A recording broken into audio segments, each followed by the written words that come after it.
Welcome to the Genius Factory. Enjoy the video. In this video, I will show how to reset your Acura RDX maintenance light. First, ensure your vehicle's ignition is in the on position, but do not start the engine. Next, use the controls on your steering wheel to navigate through the multi-information display. You'll need to find the maintenance menu on the screen. This initial step is crucial for accessing the reset options. Make sure you're not in accessory mode, as that won't allow you to proceed with the reset process. Once you're in the maintenance menu, you'll see a list of items like oil life, tire rotation, or other service reminders. Select the specific item you want to reset.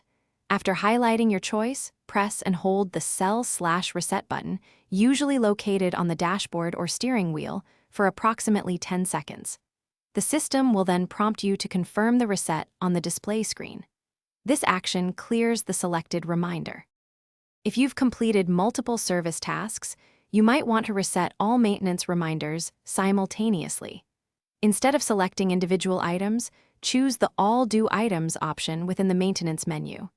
Just like before, press and hold the Cell/Reset button for about 10 seconds to confirm this action.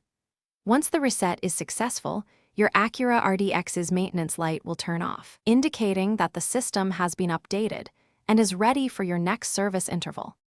After completing the reset, start your Acura RDX's engine to verify that the maintenance light remains off. If the light reappears, simply repeat the entire reset procedure, paying close attention to each step. Sometimes, a slight delay or an incorrect button press can prevent the reset from taking effect.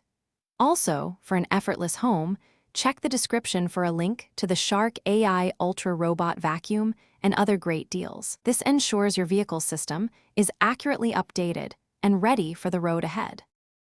Thanks for watching. If you found this helpful, don't forget to like and subscribe.